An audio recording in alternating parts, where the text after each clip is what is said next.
Hello everyone, welcome back to Minutes in Maya, where we go over various tips, tricks, and tools that you can do in Autodesk Maya. Today we are continuing going through all of the primitives that you can do and create in Autodesk Maya, and we will be going over the torus today. So let's get rid of our old cube. Now again, to create a torus, there's a couple different ways you can do it. The first one is by going up to your poly modeling shelf, clicking on this icon that looks like a donut or a circle or a life preserver, and creating it there. You can also go up to your Create tab, go down to Polygon Primitives, and then go over to Torus. And then you can also hold Shift and right click. You can pick over to Torus, and then create it like that. I'm going to go ahead and hit on this square to the right of it to bring up the option box. And then I'm going to go ahead and hit Apply to create the object. I think I said this in a previous video, but if you bring up your option window here and you hit apply, this will allow your window to stay open. If you go ahead and hit create, this is going to close the window. So for the purposes of this video, I want to keep this window open so you can see all the parameters that I am explaining. All right. So the first parameter that we see is our radius option. The radius option determines the circular length of the object here. If I was to increase the size of the radius, it's going to increase the radial length of the object along the whole length of it here. So I set it up to 9 here. That's going to make it come out a lot larger here. If I set this to something like 0.5, it's going to shrink in. The second option that we have is our section radius. The section radius determines the size of this vertical circumference. So you see these edge loops that you have around here running around the object. The section radius changes that size here. So if I was to set this to something like 0.2, it's going to be a lot thinner of a object. And if I set this to something like 5, it's going to be a lot thicker of an object. And as you can see here, because this is a radius of 1, it's going to be like really compact to the object. The next option that we have is the twist option, which I'm going to go over a little bit later actually, because it's a bit easier to explain once we've gone through a couple of the other options.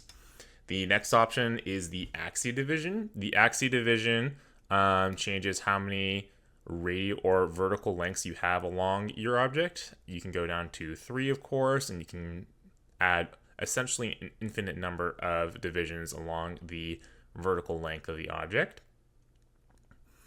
Let's just set it to something like 15 for now. And then the height divisions changes the amount of horizontal divisions we have on the object. So again, you can go down all the way to 3, and I'm going to just add in something like 15 as well.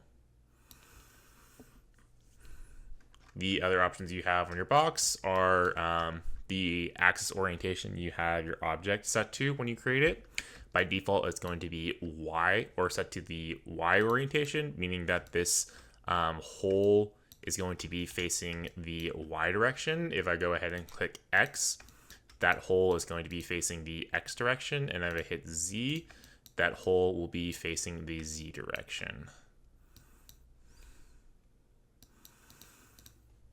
Let's get rid of those objects, those extra ones. Now, the last option that we have is this twist function. And the reason that I waited till later to this is the twist is a little bit hard to see on the torus unless you don't have as many divisions on the object. So if I was to go ahead and add in some value to this twist here, let's say I'd set this to,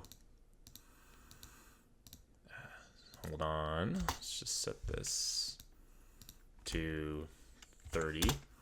You can see that it is sort of doing something, as in the horizontal lengths are being twisted around, but it's not really the most visible option that's happening here. That's just the nature of how the twist works.